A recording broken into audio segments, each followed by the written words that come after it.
संजय लीला भंसाली के निर्देशन में बनी हीरा मंडी द डायमंड बाजार अपनी रिलीज के बाद से सुर्खियों में बनी हुई है। इसमें नजर आए हर स्टार ने अपने अभिनय के लिए खूब तारीफें बटोरी। इस सीरीज के साथ ही मनीषा कोइराला ने लंबे समय के बाद एक्टिंग की दुनिया में वापसी की। अब एक इंटरव्यू में उन्होंने अपनी कैंसर जैसी बीमारी को लेकर बात की। इसके साथ ही मनीषा ने यह भी खुलासा किया कि कैसे कैंसर से उनकी लड़ाई के दौरान उनके दोस्तों ने भी उनका साथ छोड़ दिया, जिन दोस्तों पर उन्हें सबसे ज्यादा भरोसा था। ऐसे में उनके पास रिश्तेदार ही थे, लेकिन वो भी उनसे मिलने नहीं आए। दोस्तों, मनीषा कोइराला एक नेपाली अभिनेत्री हैं। 90 के दशक की टॉप एक्ट्रेसेस में से एक मनीषा कोइराला ने कई फिल्मों में काम किया है। मनीषा कोइराला की लाइफ से जुड़े हुए कुछ इंटरेस्टिंग फैक्ट्स हम आपको बताएंगे। बस आप हमारे साथ बने रहिएगा इस वीडियो के अंत तक। दोस्तों, क्या आपको पता है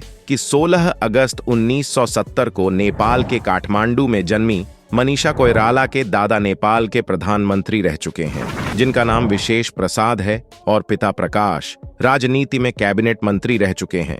मनीषा की शुरुआती पढ़ाई नेपाल में नहीं, बल्कि बनारस के वसंत कन्या महाविद्यालय से हुई है। मनीषा बचपन से ही डॉक्टर बनकर दूसरों की सेवा करने की चाह रखती थी, लेकिन खूबसूरती और अच्छी एक्टिंग स्किल्स होने के चलते उनके लिए फिल्मी दुनिया के द्वार खुल गए। इसके बाद बॉलीवुड इंडस्ट्री में मनीषा की शुरुआती पहचान एक नेपाली बॉलीवुड अभिनेत्री के तौर पर बनी। उन्होंने अपने करियर की शुरुआत 1989 में एक नेपाली फिल्म से की। इसके बाद 90 के दशक में उन्होंने कई बड़े बॉलीवुड स्टार्स जैसे सलमान खान, शाहरुख खान, आमिर खान, गोविंदा, संजय दत्त के साथ भी काम किया। हर किसी की तरह मनीषा का सफर भी फिल्मों में आने से पहले बहुत ही मुश्किलों भरा हुआ था। उन्होंने इस मुकाम पर पहुंचने से पहले अपने जीवन में बहुत सी असफलताएं देखी, जिसका उनकी मेहनत पर कोई असर नहीं पड़ा। मीडिया रिपोर्ट के मुताबिक मनीषा कोइराला एक बार ऑडिशन दे रही थी, लेकिन ऑडिशन के दौरान एक डायरेक्टर ने उन्हें टेरिबल एक्ट्रेस कहकर रिजेक्ट कर दिया था। आपको बता दें कि वह डायरेक्टर और कोई नहीं बल्कि जाने माने मशहूर शख्स वेदु विनोद चोपड़ा थे। उन्होंने मनीषा की एक्टिंग को देखकर उनकी काफी आलोचना की थी और उनकी एक्टिंग को बकवास बताया, लेकिन उस वक्त शायद उन्हें इस बात का अंदाजा नहीं था कि यही एक्ट्रेस आगे चलकर हिंदी सिनेमा पर राज करने वाली है। वेदु की वह बात मनीषा के दिल पर लग गई और वही मनीषा की जिंदगी का टर्निंग पॉइंट था, और उन्होंने ठान लिया कि वह एक दिन मशहूर अभिनेत्री के रूप में खुद को तराशेंगे। मनीषा की फिल्मी करियर की बात की जाए तो आपको बता दें कि मनीषा कोइराला ने अपनी फिल्मी करियर की शुरुआत साल 1991 में सुभाष घई द्वारा निर्देशित फिल्म सौदागर से की थी। और दोस्तों, फिल्म में उस समय 2 लीजेंड कलाकार राजकुमार, दिलीप कुमार एक साथ बड़े पर्दे पर दिखाई दिए थे। यह फिल्म उस साल की सबसे बड़ी ब्लॉकबस्टर हिट फिल्म साबित हुई थी। पहली फिल्म ने कोइराला को रातों रात हिंदी सिनेमा का सुपरस्टार बना दिया था। उन्होंने उस दौर में खुद को अभिनय के चलते हिंदी सिनेमा में सर्वश्रेष्ठ अभिनेत्री में शुमार कर लिया था। साल 1996 में पार्थिव घोष निर्देशित फिल्म अग्निसाक्षी और साथ ही में निर्देशक संजय लीला भंसाली की फिल्म खामोशी ने मनीषा को इंडस्ट्री की टॉप लीडिंग हीरोइन बना दिया। दोनों ही फिल्मों में मनीषा के 2 अलग अलग रूप देखने को मिले।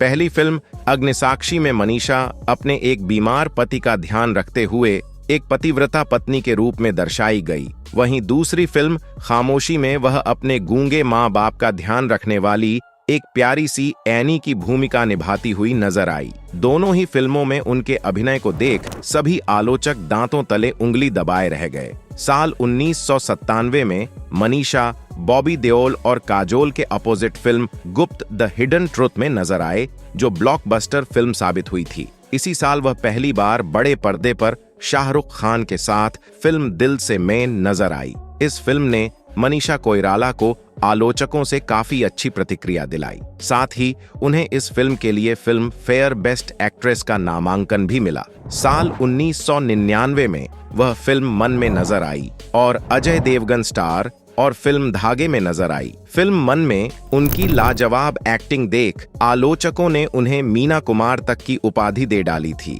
यह फिल्म उस साल की सबसे बड़ी फिल्मों में से एक फिल्म साबित हुई। साल 2000 में वह मल्टी स्टार फिल्म लज्जा में नजर आई। इस फिल्म में उनका अभिनय काबिले तारीफ था। इसके बाद वह 2002 में Ajay Devgan star film company में नजर आए। इस फिल्म के लिए उन्हें तीसरी फिल्म फेयर क्रिटिक्स अवार्ड से भी नवाजा गया। दोस्तों, इन सब के अलावा अगर मनीषा के निजी जीवन के बारे में बात करें तो इनका निजी जीवन काफी दर्दनाक रहा है। बॉलीवुड को कई बेहतरीन फिल्में देने के बाद एक वक्त ऐसा भी आया जब मनीषा का करियर ढलान पर जाने लगा था। उस वक्त इन सब से उभरने के लिए अभिनेत्री ने शराब और ड्रग्स का सहारा लेना शुरू कर दिया। मनीषा कोइराला ने साल 2010 में सम्राट दहल से शादी की, लेकिन यह शादी ज्यादा दिनों तक नहीं चल पाई और साल 2012 में दोनों का तलाक हो गया। दरअसल मनीषा कोइराला और सम्राट दहल एक दूसरे से फेसबुक पर मिले थे। यहीं से दोनों की लव स्टोरी की शुरुआत हुई थी। सम्राट मनीषा से 7 साल छोटे थे, लेकिन उन्होंने तय कर लिया था कि वह सम्राट दहल से ही शादी करेगी। मनीषा ने अपने अफेयर को काफी समय तक छुपाए रखा और अचानक शादी की खबर से लोगों को हैरान कर दिया था।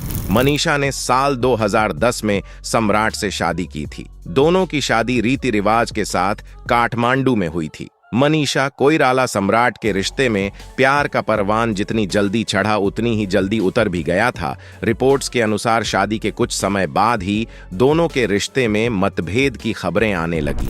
दोनों के बीच मतभेद इतना बढ़ गया कि जल्द ही इन्होंने अलग होने का फैसला कर लिया। मीडिया रिपोर्ट्स के अनुसार उस वक्त मनीषा कोइराला अपने पति के बर्ताव से काफी परेशान हो गई थी। फिल्मी बीट की रिपोर्ट के अनुसार उस वक्त मनीषा कोइराला ने अपने पति पर कई आरोप लगाए थे। मनीषा ने कहा उनके पति ही उनका सबसे बड़ा दुश्मन है। वह कभी सोच भी नहीं सकती कि कोई इंसान अपनी पत्नी के लिए इतना बुरा हो सकता है। यही नहीं, मनीषा कोइराला ने अपने ट्विटर अकाउंट पर एक पोस्ट शेयर कर पति से अलग होने की खबर शेयर की थी। हालांकि पोस्ट कुछ देर बाद ही डिलीट कर दिया गया था। इसी के बाद से ही दोनों के बीच तलाक की खबरें आनी शुरू हो गईं और फाइनली 2012 में जाकर दोनों का तलाक हो गया। इन सारी चीजों को झेलते झेलते मनीषा इतनी टूट गई कि उन्हें इन सब को भुलाने के लिए दारू का सहारा लेना पड़ गया। साल 2012 में मनीषा की तबीयत अचानक कुछ ज्यादा खराब हो गई, जिसके बाद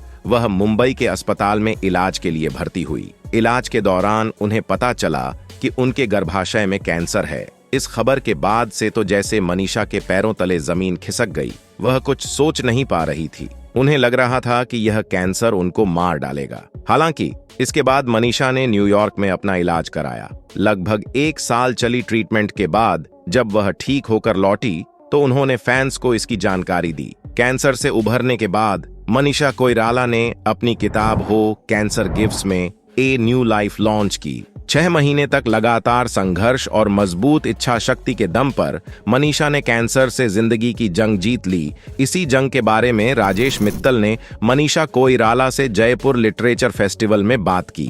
उनका मनीषा जी से जो सवाल था कि यह वाली बीमारी हो जाए तो इससे निपटने का सही तरीका क्या है। इसके बाद मनीषा ने काफी अच्छा जवाब उनके सामने रखा। कैंसर हो या कोई दूसरी बीमारी, जरूरी है कि इसके बारे में आप खुद सब कुछ जानें। मैंने ऐसा ही किया था। मुझे आखिरी स्टेज का कैंसर था। जानती थी कि सर्जरी के दौरान मेरी मौत भी हो सकती है, लेकिन मैंने सोचा कि मरना तो है ही, कोशिश करने में क्या हर्ज है। गूगल की मदद से इसकी सर्जरी के बेस्ट डॉक्टर की खोज की। इस बीमारी के बारे में ढेर सारे लेख पढ़े। मुझे इसका बहुत फायदा मिला। अपने इलाज के बारे में सही फैसले ले पाई। जब डॉक्टर अपना काम कर चुके होते हैं तो फिर खुद आपको अपने लिए काम करना पड़ता है।